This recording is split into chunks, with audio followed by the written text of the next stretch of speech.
Good morning, dear children. How are you? I hope all are fine. Story time. Today's your story name is Birbal. Birbal का जन्म ब्राह्मण कुल में हुआ था. वे कालपी के रहने वाले थे.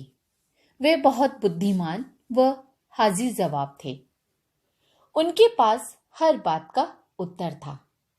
वे पल भर में हर समस्या को सुलझा देते थे. वे अकबर के नवरत्नों में से एक थे. एक बार बादशाह अकबर दरबार में बैठे थे कि एक कारीगर ने एक बहुत सुंदर रेशमी चादर उन्हें भेंट की. उसका रंग सोने जैसा था. उस पर रंग बिरंगे फूल बने हुए थे.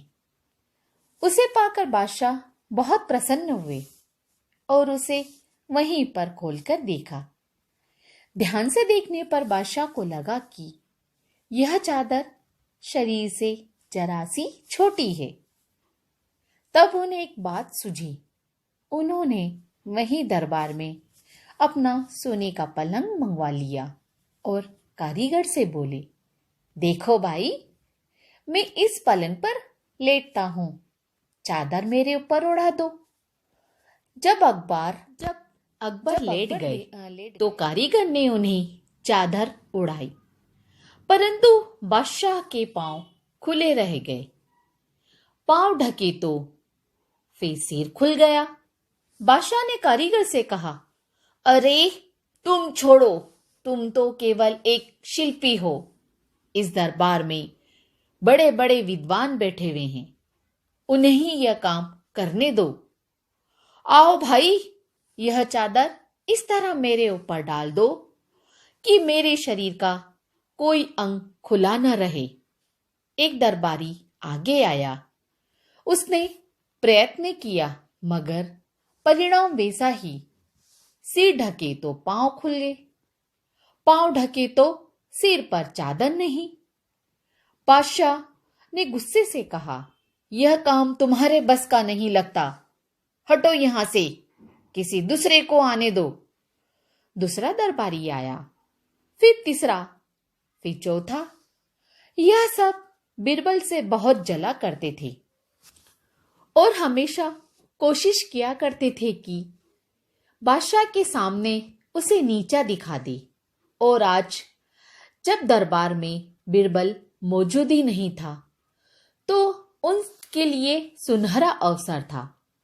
जब किसी की समझ में न आया तो वे दिल ही दिल में बहुत घबरा गए. अकबर जानबूझकर केवल उन्हीं दरबारियों और मंत्रियों को ही एक एक करके बुला रहे थे. सभी ने बहुत प्रयत्न किए पर कोई भी अकबर के ऊपर वह चादर इस प्रकार न उड़ा सका कि सारा शरीर ढक जाए.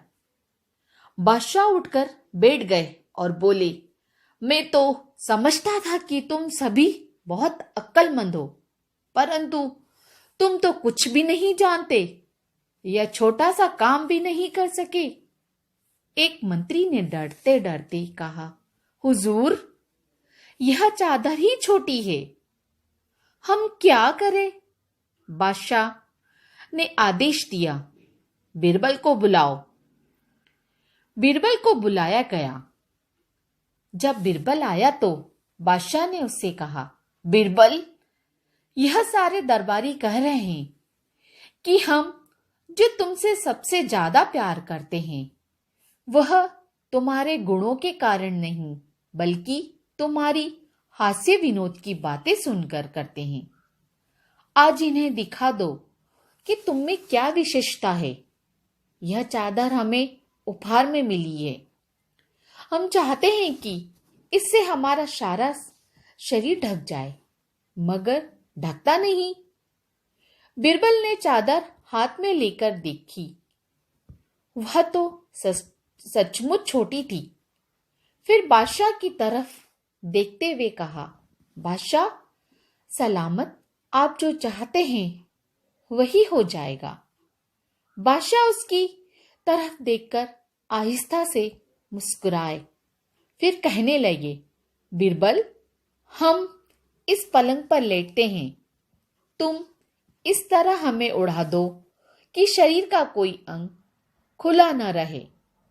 बीरबल पलंग के पास आया और थोड़ी देर तक बादशाह को लेटे हुए देखता रहा।